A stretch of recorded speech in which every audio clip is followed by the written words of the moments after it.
2021년 5월 5일 찬송 284장 통일 206장 오랫동안 모든 죄 가운데 빠져. 말씀 출애굽기 13장 1절에서 10절. 제목 약속의 땅에서도 구원의 은혜를 기억하라.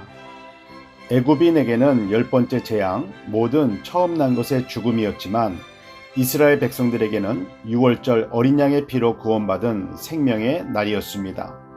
하나님의 은혜로 처음 난 모든 것이 생명을 얻었으니 처음 난 것은 하나님의 것, 하나님의 소유가 되었기 때문에 처음 난 것을 거룩히 구별하여 하나님께 돌리라고 말씀하셨습니다. 처음 것, 장자, 첫 열매, 11조는 우리의 것을 하나님께 드리는 것이 아니라 하나님의 것을 거룩히 구별하여 하나님께 드리는 것입니다.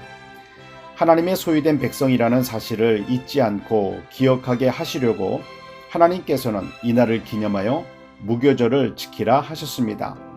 일주일 동안 누룩이 들어가지 않은 무교병을 먹고 유교병은 먹지 말며 일곱째 날에는 유교병을 보이지도 말고 누룩을 보이지 않게 하라.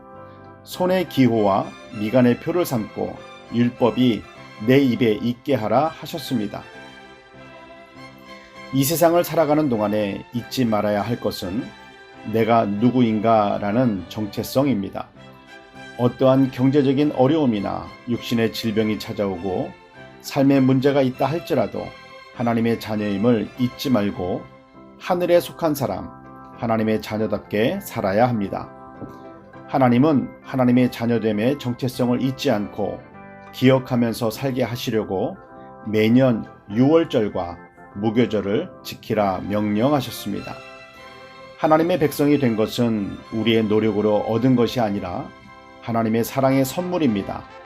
하나님께서 주신 선물, 새 생명을 소중히 여기고 감사한 마음으로 거룩하게 구별된 삶을 살며 10%가 아닌 전부를 하나님께 드리는 삶, 구원의 은혜에 감사하며 구원받은 자녀답게 구별된 거룩한 삶을 살아야 합니다. 기도하겠습니다. 사랑의 하나님, 병들어도 때로는 흔들리고 연약해서 넘어져도 변함없이 하나님의 자녀임을 믿습니다. 세상 속에서 살아가고 있지만 세상과 타협하지 않고 세상과 구별되는 거룩한 삶으로 하나님께 영광 돌리는 예배자 되기를 소망합니다. 예수님의 이름으로 기도드립니다. 아멘.